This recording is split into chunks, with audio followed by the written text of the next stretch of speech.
Pois bem, bom dia a todos. É com grande satisfação que damos início a mais um painel tributário preparado pela equipe técnica da CCA Bernardon. Eu me chamo Reginaldo da Silva dos Santos, vou tratar da legislação federal e, na sequência, o colega Luiz Antônio irá tratar da legislação estadual. Tocante à legislação federal, o assunto que a gente traz para apresentar ao senhor diz respeito à legislação de descrédito de PIS e COFINS no regime não cumulativo, as empresas tributadas pelo lucro real.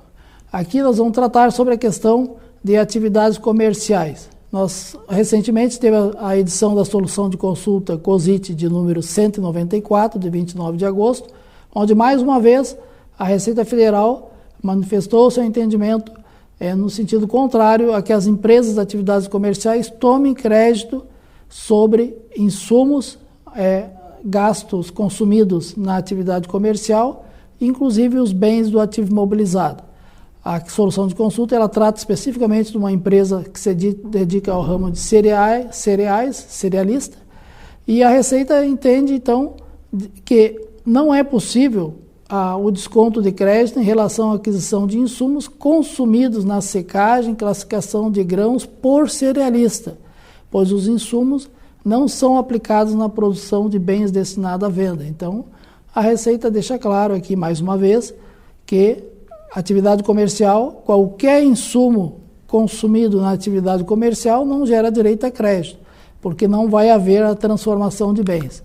Da mesma forma, em relação aos bens aplicados no ativo imobilizado. Então, no caso, os silos. A Receita diz que os silos utilizados para armazenamento de cereais em cerealistas são bens do ativo imobilizado. Em relação à sua aquisição, não pode ser descontado crédito, pois não são utilizados na produção de bens destinados à venda. Ou seja, a Receita aqui faz uma análise da aquisição de silos por uma empresa que não se dedica à produção de bens, somente para fins comerciais. Então, ela diz que, nesse caso, esses silos não geram direito a crédito, porque eles não são destinados à produção de bens.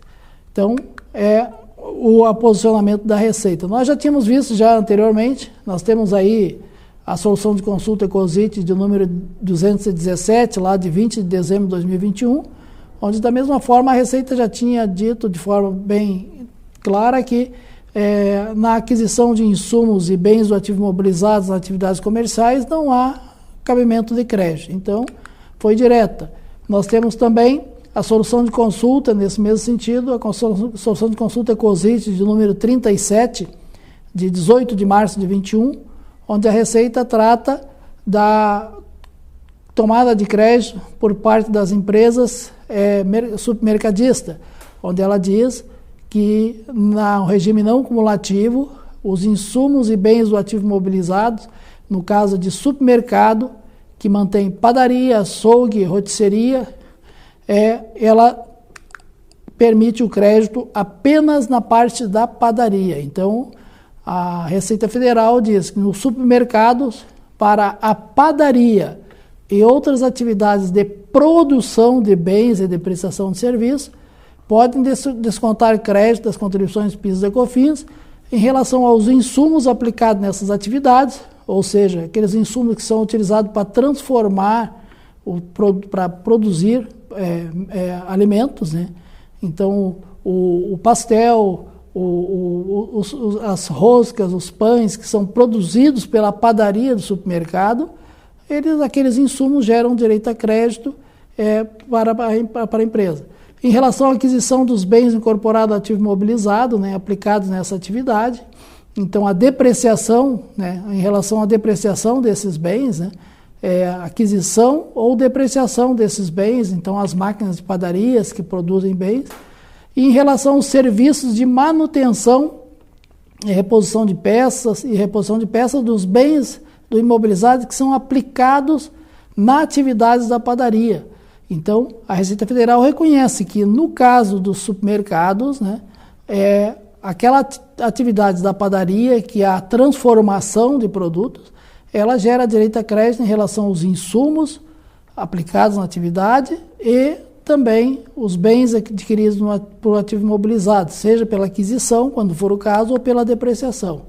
Agora, a Receita diz que, por outro lado, No caso de açougue, rotisseria e demais atividades comerciais, revenda de bens, inclusive atividades administrativas, contábeis e jurídica, não podem haver desconto de crédito. Então a Receita ela veda totalmente o crédito em relação às atividades comerciais e permite na atividade de transformação. Nós temos também, nesse mesmo sentido aí, uma solução de consulta COSIT, também a 33, de 3 de fevereiro de 23, onde a Receita analisou a atividade comercial atacadista de cerveja, chopp e refrigerante, então despesas diversas. Então ela também se posicionou pelo sentido da impossibilidade da tomada de crédito, né, em relação aos gastos dessas atividades. No caso, apuração de créditos a não cumulatividades, a contribuições PIS da COFINS, por essas empresas que fazem só atividade comercial, inclusive no caso de os gastos com combustível, com peças de reposição de veículos, depreciação, lubrificantes, naqueles gastos para a entrega das mercadorias. Então, a Receita se posiciona num sentido contrário, toda atividade comercial para crédito de PIS e da COFINS, no caso de insumos, né, e depreciação. Então, na legislação federal, os assuntos que a gente gostaria de apresentar aos senhores no dia de hoje seriam esses. Fiquem agora na sequência com o colega Luiz Antônio na área da legislação estadual. Nos encontramos no próximo painel tributário. Um abraço a todos e até lá.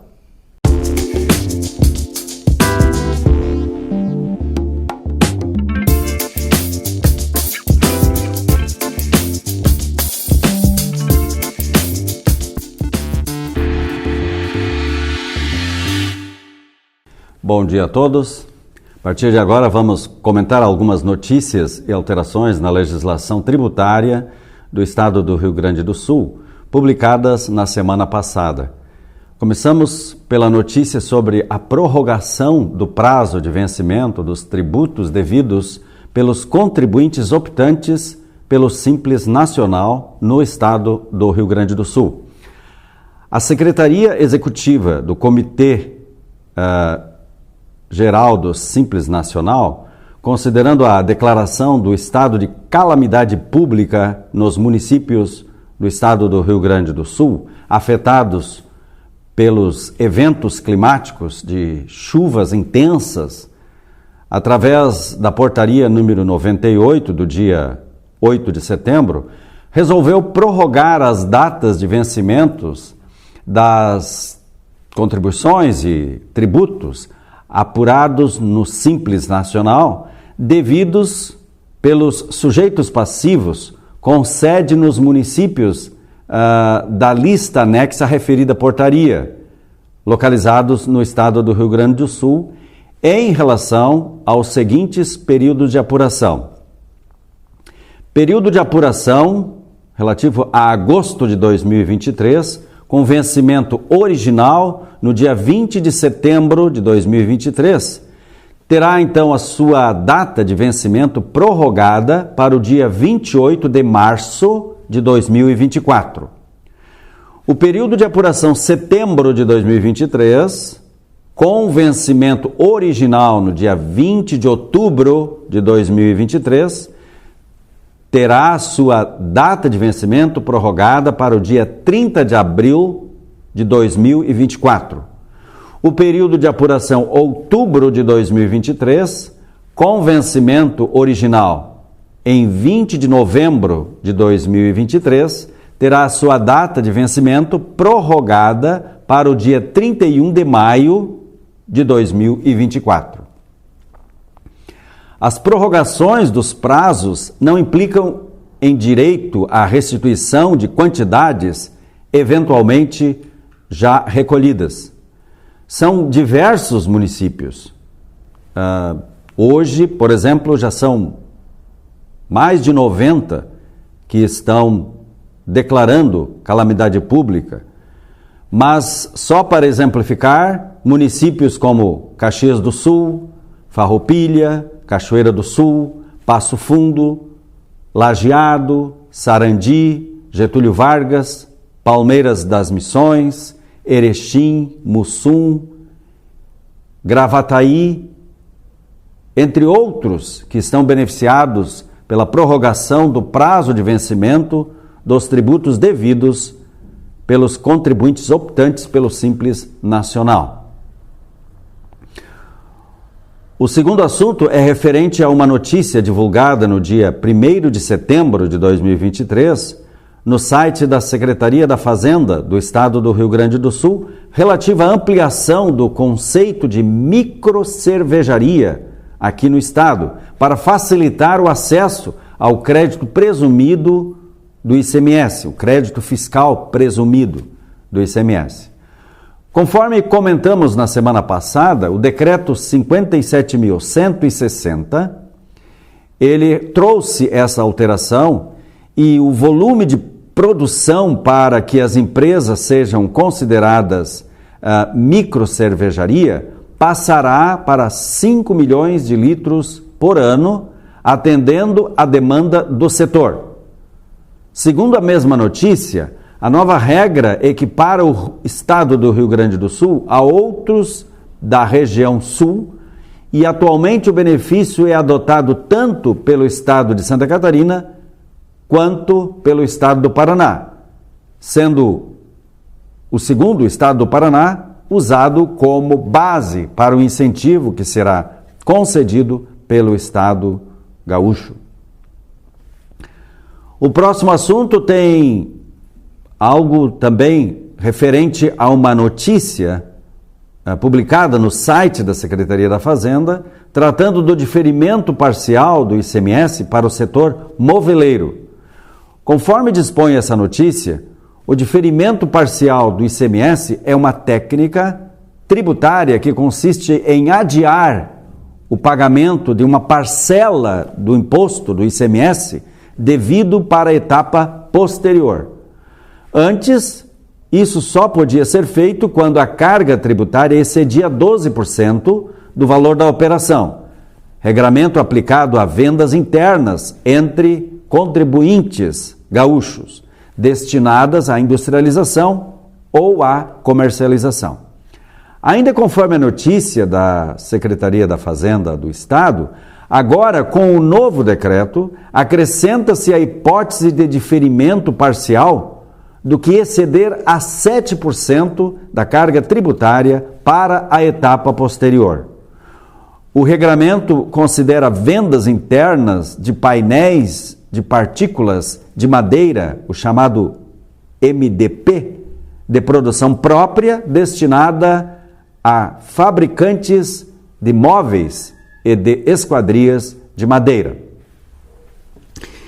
Então, eram essas as informações da área fiscal vinculadas ao ICMS do Estado do Rio Grande do Sul que gostaríamos de transmitir aos senhores.